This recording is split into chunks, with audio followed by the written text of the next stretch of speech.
Good morning बच्चों। आज हम कक्षा 7वीं विषय सामाजिक विज्ञान इतिहास में हम लोग क्या पढ़ेंगे। आज अध्याय 6। ठीक है, तो अध्याय 6 में देखते हैं 5 तक आप लोग को कॉपी कंप्लीट होनी चाहिए। ठीक है, और मैंने प्रश्नोत्तर भी सेंड कर चुकी हूँ। ठीक है,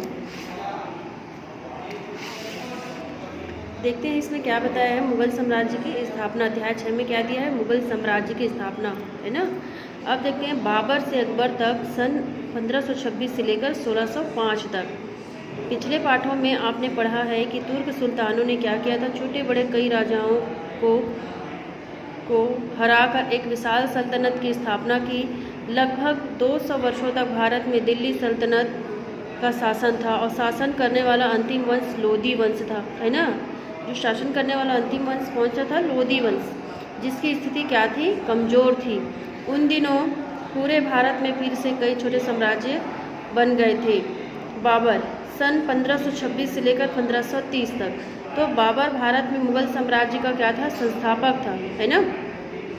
बाबर को तुर्किस्तान में फरगना का एक छोटा सा राज्य अपने पिता से उत्तराधिकार में मिला था। वह 13 साल की उम्र में फरगना की गद्दी पर बैठा, लेकिन उसकी कम उम्र का लाभ उठाकर उसके विरोधियों ने उसे क्या किया, फरगना से बाहर कर दिया और बाबर लगातार संघर्ष करता रहा, मगर फरगना पर अधिकार नहीं कर पाया। तब उसने काबुल पर अपना अधिकार जमाया और काबुल में वो अपने राज्य का विस्तार करने और अपनी स्थिति मजबूत करने के लिए प्रयत्नशील रहा।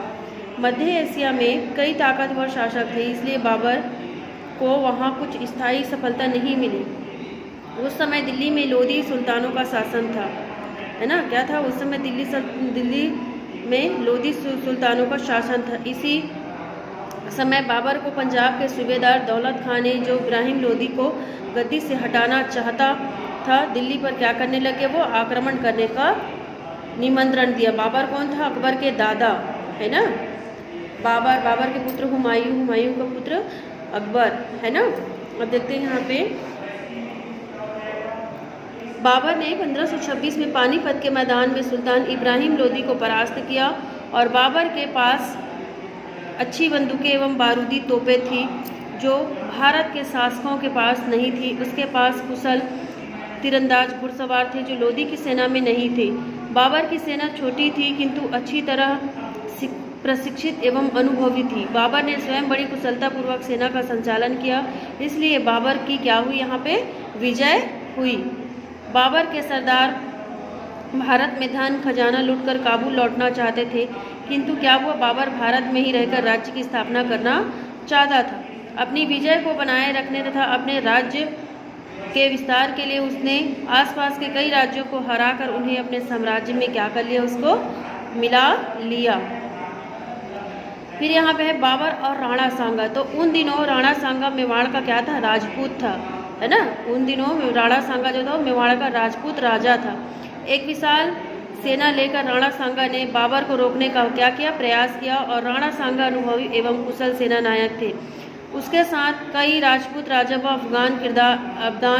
अफगान सरदार मिल गए थे और राणा सांगा की सेना में बाबर की सेना से ज़्यादा सैनिक थे। राजपूतों की तैयारी देखकर, है ना, राजपूतों की तैयारी देखकर बाबर की सेना क्या हो गई थी, हताश हो गई और उसके सैनिक जो है वो बिना लड़े ही वापस लौटना चाहते थे।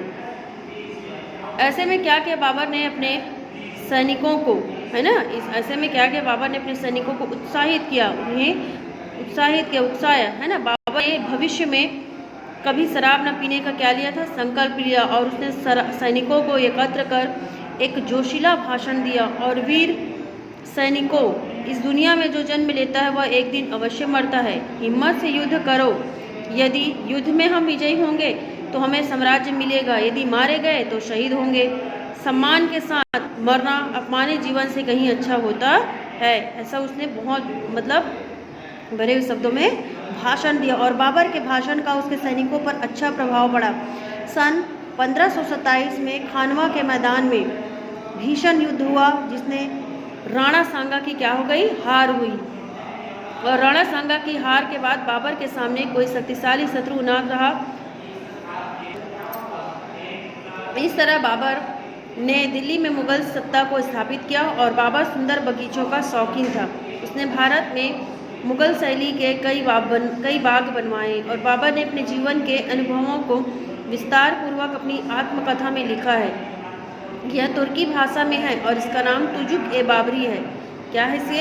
ये तुजुक ए बाबरी, इसे बाबर नामा भी कहते हैं, है ना। बाबर ने अपनी आत्मकथा इसी में लिखी, जिसकी पुस्तक क्या कहते हैं? तुजुक ए बाबरी, और इसे हम क्या कहते हैं? बाबर नामा। ठीक है। उसे बगीचों का बहुत शौक था, सुंदर सुंदर बगीचे, फूल पौधे, है ना। अब देखो उसका बेटा हुमायूं, ठीक है। मुगल साम्राज्य की स्थापना सबसे पहले किसने की थी? बाबर ने। इसके बाद उसका पुत्र हुमायूं, देखो सन 1530 से लेकर 1556 तक। बाबर की मृत्यु के बाद उसका बड़ा बेटा हुमायूं बादशाह बना और पिता के जीते हुए इलाकों को संभालने में उसे कठिनाइयाँ आई। हुमायूं को अपने भाइयों के अलावा गुजरात के सुल्तान, राजपूत और अफगान सरदारों के विरोध का सामना करना पड़ा और यह गुजरात और मालवा के प्रांतों को विजयी करने में सफल रहा, किंतु पूर्वी भारत में अपना अधिकार स्थापित न कर सका। इस क्षेत्र के अफगान सरदार शेर शाह ने उसे हरा दिया और इस हार के कारण हुमायूं को सन 1540 में भारत से भागना पड़ा। इसके बाद लगभग 15 सालों तक वो भटकता रहा। उसने ईरान के शाह की शरण ली और उसकी मदद से सन 1555 में फिर से दिल्ली में मुगल साम्राज्य की स्थापना की। लेकिन सन 1556 में दिल्ली के पुराना किला में उसने पुस्तकालय की सीढ़ियों से उतरते समय क्या किया? उसका पैर फिसला और उसकी मृत्यु हो गई। ठीक है। यहाँ से हम कल पढ़ेंगे।